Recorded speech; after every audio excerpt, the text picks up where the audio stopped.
Hey guys, Miss Aragon here. If you don't know me, I'm the photography teacher here at Chatfield, and I also teach jewelry. Thank you for supporting Wish Week and signing up to take my mini class. Today, I'm going to talk to you guys about 10 compositional tips for better photos. If you've taken my class before, these might just be a refresh. Think about photography as an artistic expression. It might be your break from everyday life, the pressures of your job, maybe you have an after school job, or the hidden talent you want to explore. Whatever role photography plays for you, the idea to take away is that photography is not a rule book, but, and this is a big but, there are tools involved to help you take better photos. You can use the tool the way it was intended and achieve amazing things, or you can spend your life using a chisel as a fork and wonder why eating is so painful. Think of your photography like a toolbox. It might have a hammer, a chisel, a screwdriver, and a wrench, and you might use more than one tool at a time, and all tools will not be used for every job.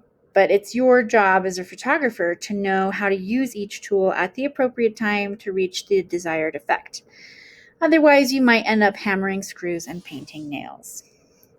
So the first rule of photography or compositional trick I want to teach you guys about is the rule of thirds. You might have heard this before, and this might be a refresh for you. But the rule of thirds is important because it helps to create balance and add emphasis to your photographic compositions.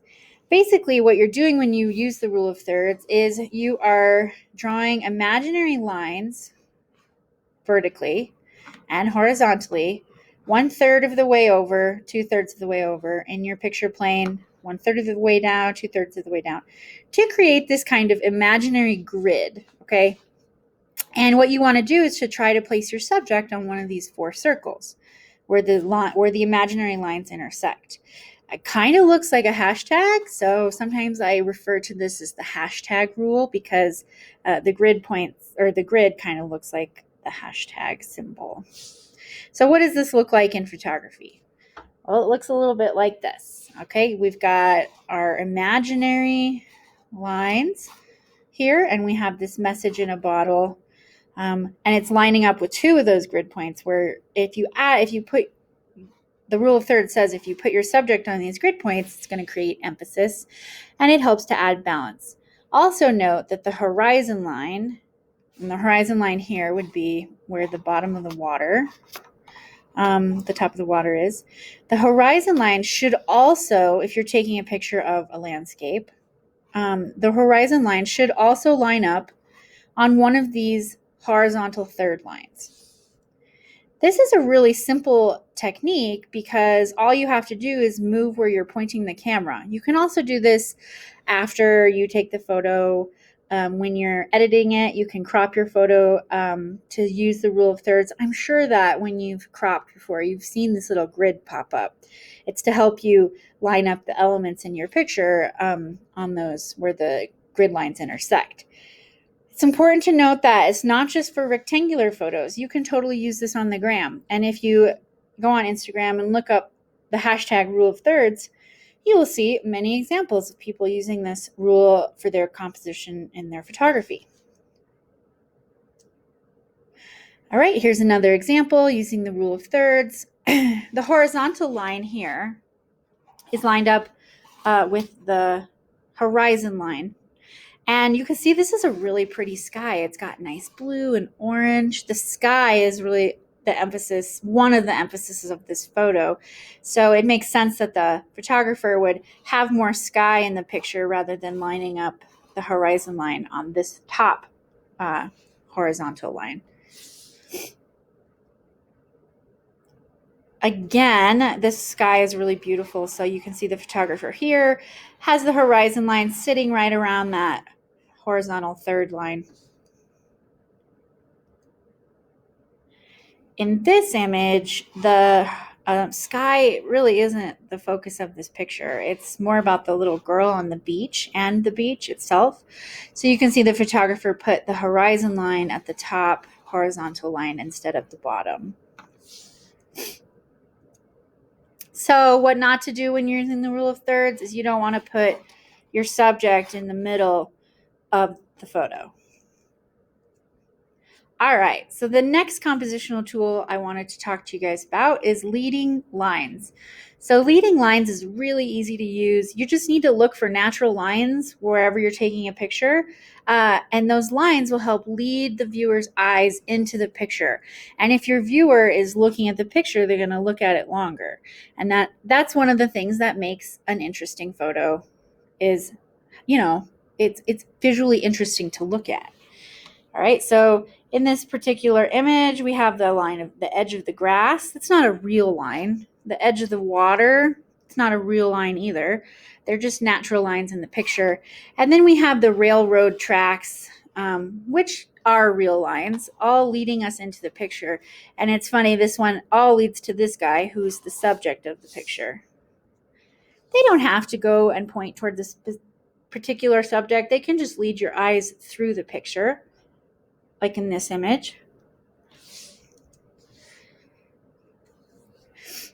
These lines in the marble, the way the photographer took the picture, are leading us to the Eiffel Tower. Oh, wouldn't it be nice to go there one day? Some more examples of leading lines. Leading lines don't have to be straight. They can be curved. The point of leading lines is that they're leading you in and through the picture.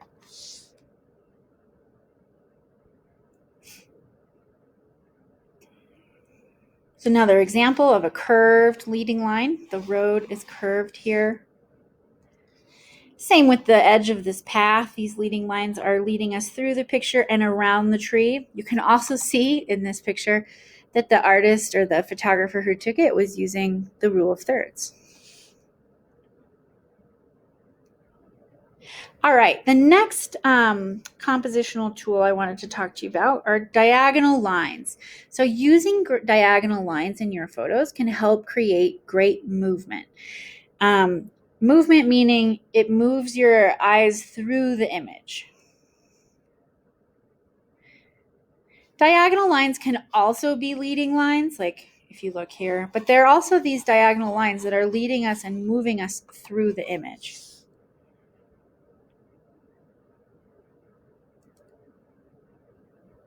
Some more examples. Diagonal lines are also great because they kind of have this sense of tension. We're used to looking at things in terms of landscape or portrait, meaning up and down or horizontal, vertical or horizontal. So when you add a diagonal lines, it kind of creates this like sense of tension in your photos.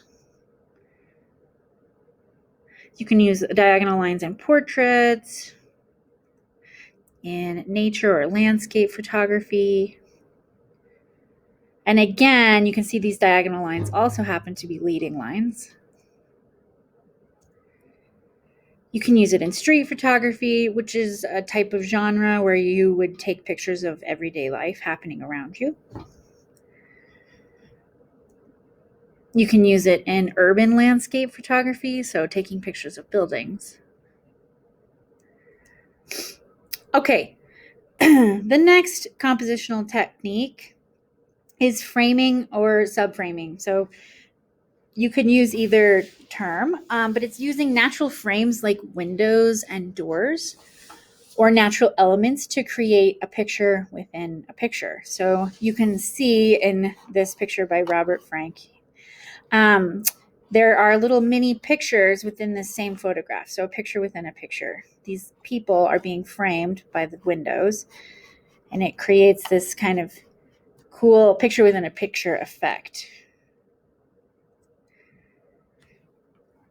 Some more examples.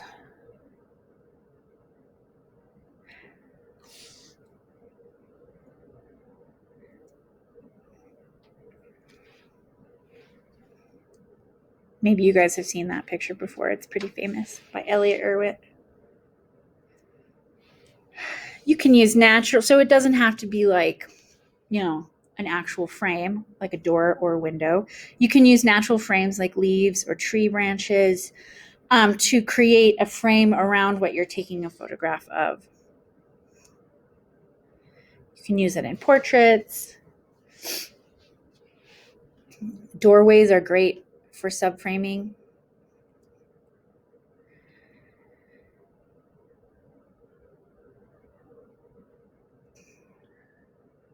can find natural elements like rocks. I don't know. Have you guys ever been to Arches National Park?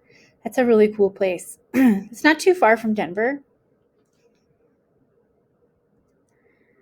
I think this is inside a cave, like looking out.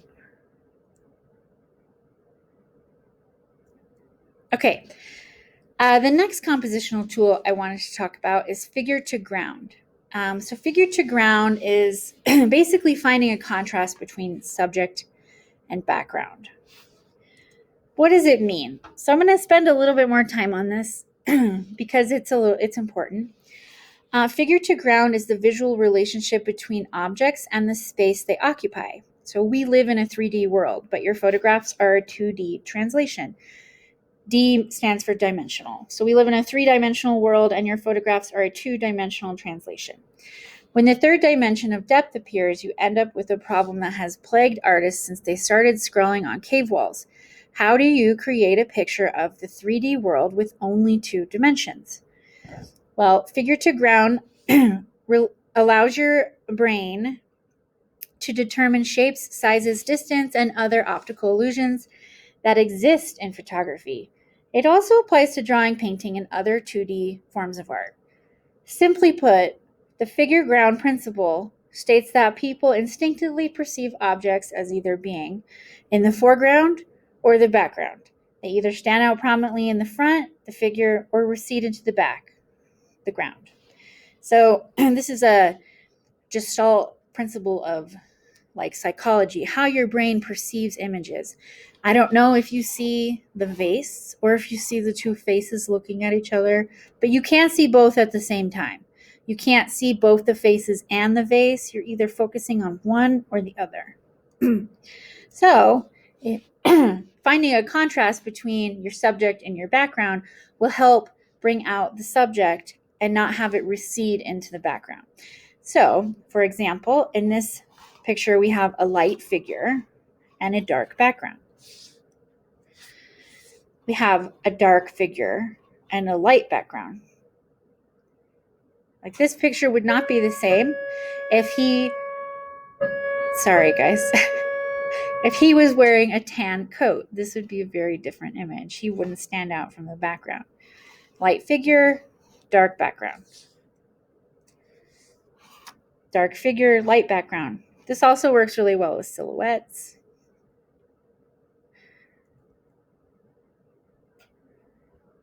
Oh, there's Paris again.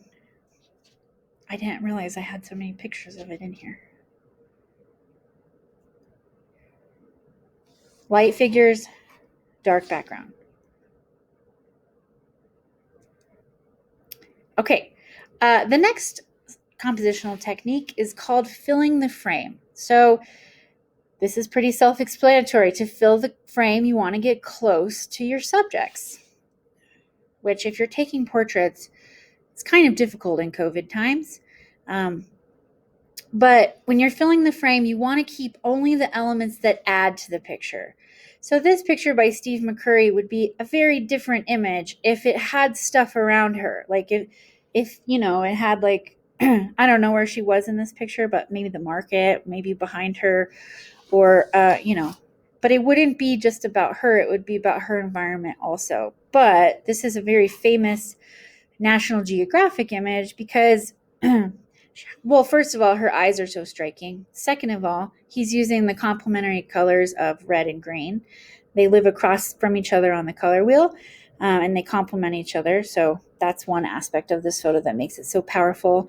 And just that he filled the frame and it's about her. You find this a lot in portrait photography. So I have this example here. I'll show you his website here. Pull it up for you. If you go to the image galleries, and he has some really great work. I don't know if I said this. He's a National Geographic photographer. So he has pictures from all over the world. Why is it not moving? Come on. I don't know why it's not letting me click through. But yeah, he does a great job of filling the frame. Another artist or photographer who does a really good job of this is my favorite. Well, He's one of my favorite portrait photographers. His name is Brandon Stanton, and he runs the blog Humans of New York. And I don't know what it is about him, but people want to tell him their stories. And so he does a really great job of photographing them. You can see this must be like a 4-part series. He's been doing these things where he will tell part of the story in the caption of one picture, and then you have to wait till he posts the next one to find out. And there was actually recently, well, not recently, it's been a few months, but he did this really long story about this woman named Tanqueray Stephanie. This is her right here. And you can see all these pictures of her. He does a really great job of filling the frame and really making the photo about her. Not all of the photos are like that. You can see this one has the environment around her in it too. But she's a New Yorker, and I don't know if you're interested in this, but she had a really interesting life. And he told her story in this huge, I can't remember how many parts it was. And actually, it was really cool because he raised a lot of money to help her get surgery. I think it was 32 parts. So I was waiting for the post to come up so I could read the next part of her story. Anyway, he does a really great job with filling the frame. So example here, this is a really pretty picture of a rose. But all this other stuff, like the house and the gate, the fence, and the well or whatever that is, it's kind of distracting and gets in the way.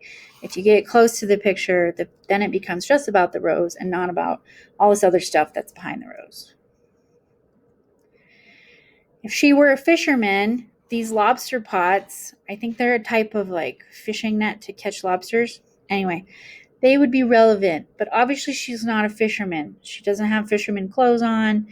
She looks, like she's just done her hair. She's modeling for this portrait, okay? So these lobster pots become a distraction. So if you move in and get in closer, fill the frame. The lobster pots are still there, but now they're in the background. They're just a texture in the background. And the photo is really about her and not what's going on around her. In this photo, sometimes it's okay to leave information in. You don't have to get super close to the subject. This is still filling the frame. All right. This person is obviously a farmer, and it looks like bamboo. Maybe they're tending the bamboo. They're part of the story of the picture of the person, and they're filling the frame. So you can not have your subject up close. You can have them a little farther away, as long as what's in the picture gives information about what the picture's about. You can use this on animals, in nature. Also, you can see a lot of these photos have a shallow depth of field. So that means that the background is blurred out. You can achieve this just by using the portrait mode on your phone.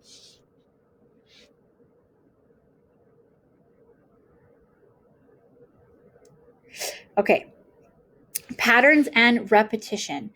Patterns are aesthetically pleasing, but the best is when the pattern is interrupted. So our brains really like to look at patterns. They find them really interesting, but it's really interesting when the pattern is interrupted. So just even looking here, there's all these blue umbrellas, and then this one has a pink towel on top of it or something, but the pattern's interrupted. You can have organic patterns or even abstract patterns. This is organic and abstract. It doesn't follow a certain rule.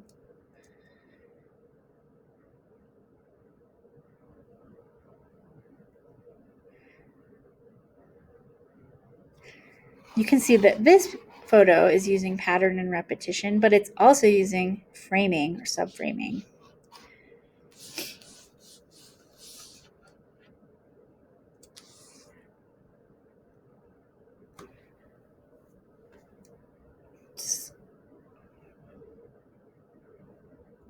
Okay, the next compositional tool we're going to talk about is symmetry. So there's something about things that are symmetrical that's really pleasing to the eye. All right. And symmetry, symmetrical, means that it's the same on both sides. And technically, this photo isn't exactly the same on both sides because the little baby's hair is swooshed this way, and the fingers are not quite, on either side of the handlebar, and neither is the person riding the bike. But it's symmetrical enough that you could say it's the same on both sides. I wanted to introduce you to the Pantheon.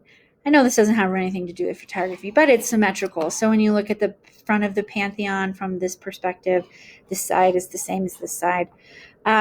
This is a really cool building, and it happens to be my most favorite building in the world. The Pantheon has it's a rotunda, meaning it's a round building, and then it has this portico on the front, which is basically like a word for like a porch, with these huge columns that are from Egypt that they brought to Rome on these. I can't imagine how they got them. They're like huge. They brought them to Rome from Egypt and put them here in the Pantheon. Anyway, what's really interesting to me about this building is that inside, if you look up, it has this huge like round domed ceiling, like it's a dome, and it's the largest unreinforced concrete dome in the world. And the cool thing about it is that the height from the bottom to the top of the dome, from the bottom of the building to the top of the dome, is the same height, like 142 feet, as it is across. So the dome is 142 feet across. The height from the floor to the dome is 142 feet. And it's this really cool, like symmetrical building. But yes, I just wanted to share that with you, that something about symmetry is really pleasing to humans.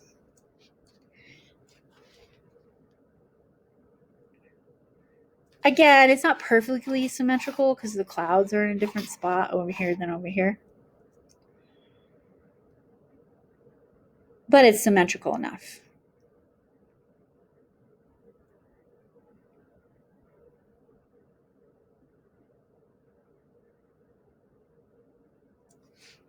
Okay, now we're going to talk about the compositional technique of the rule of odds. So the rule of odds states that when you're including a group of subjects in your photo, an odd number rather than an even number will produce a more interesting and more visually pleasing composition. So for example, like this is a nice photo. Like it has two dominoes, it has a cool texture in the background, a nice shallow depth of field. It has a nice white balance. All of these things we could say about this photo. However, it's just these two dominoes. But when you add a third domino into the mix, it creates this kind of this triangular composition here where your eye moves from this domino to this domino to this domino. This triangle is created, and it creates more of a visually interesting composition. You wouldn't always use this.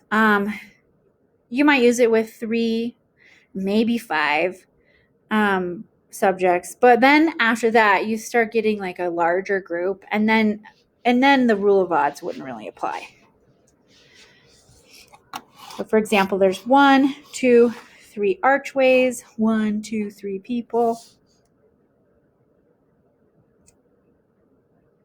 You can use this in nature. You can find this in nature. You can set up a still life. A still life means that you just set up a scene that you're photographing or drawing or painting. But in this case, it's photography, so.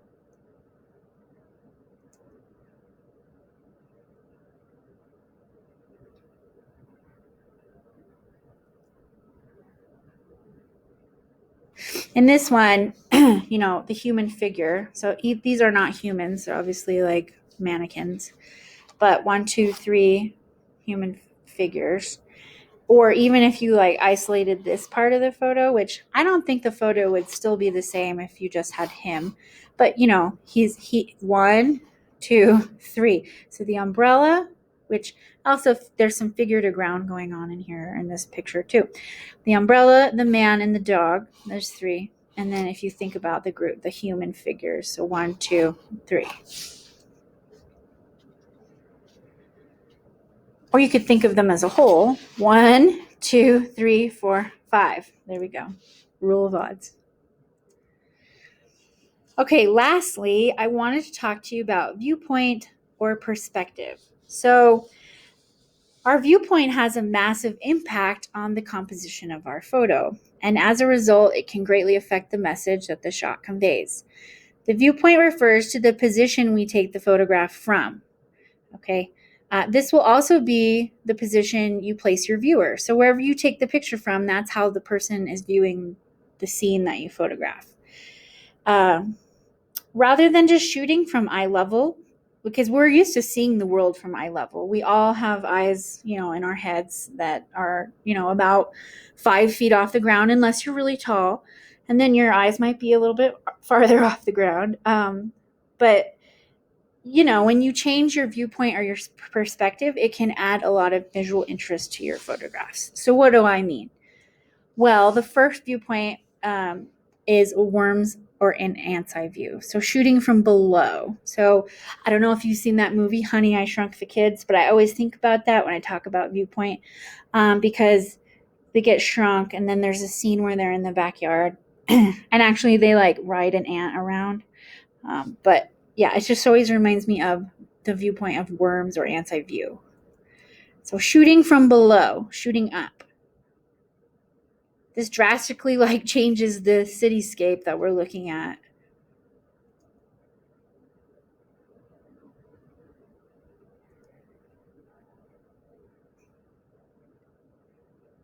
Sometimes when you're shooting bird or worm's eye view, you have to lay on the ground and people might look at you weird, but if you have your camera out, your phone, they'll just be like, "Oh, that person must be taking some cool pictures."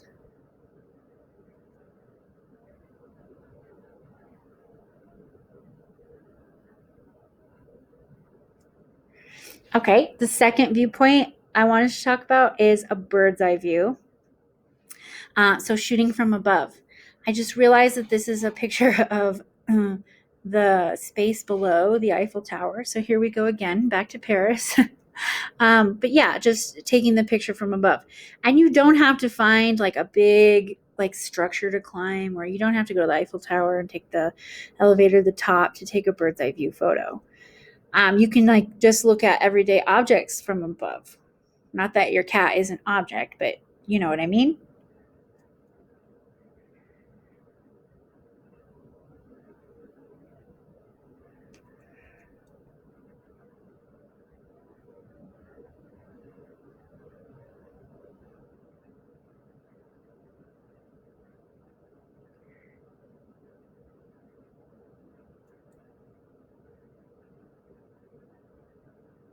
Some examples. You see this a lot in food photography, shooting it from above. Obviously the plate wouldn't look the same if you were taking a picture of it from eye level. It would just be like a plate of food. But really, and I'm using the rule of odds here. We have 1, 2, 3 round things. I don't know. But yeah, taking the picture from above greatly increases that visual aspect of it.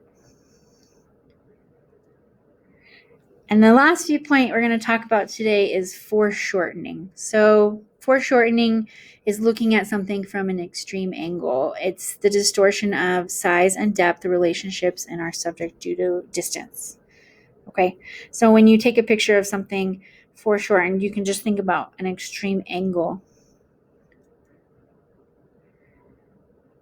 All right.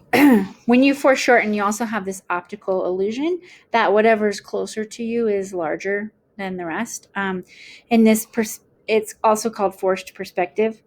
In this example, we know a human foot is not larger than a human head usually, but in this picture, the foot looks like about 20 times larger than the human's head.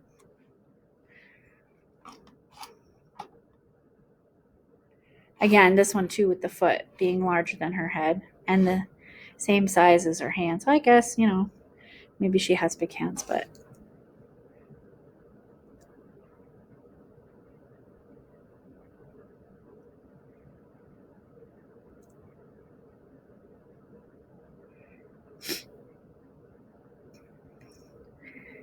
So, to recap and to pull it all together, there's different things that can make you a good photographer. One is your equipment. Obviously, you want to have a nice camera. Most camera phones these days, though, are pretty nice and they have some really cool like features. I know I'm waiting to upgrade. I still have an iPhone 7. Um, so having a nice camera is important. And, there's all these editing apps that you can use. One of the reasons Instagram got so popular is because it was so easy to edit your photos. And they used to have some really bad filters on there. And a lot of people use the filters. But, you know, editing has become a really big thing as people use their phones more and more for photography. But really, knowing how to take a photo and using compositional rules, like the rule of thirds, leading lines, diagonal lines, subframing or framing, figure to ground relationship, filling the frame, patterns and repetition, symmetry, rule of odds, viewpoint, and or perspective, can really enhance your photos without, you can edit a photo all you want, but if the photo isn't good to begin with, if it doesn't have a strong composition, then it's never going to get, 100 likes. I don't know, is 100 likes a lot? It's never going to have 100 likes on Instagram. But if you're able to use the compositional tools to your advantage, and then, also editing is important too, um, it will make you a better photographer. Thank you. Hope you guys have a nice night.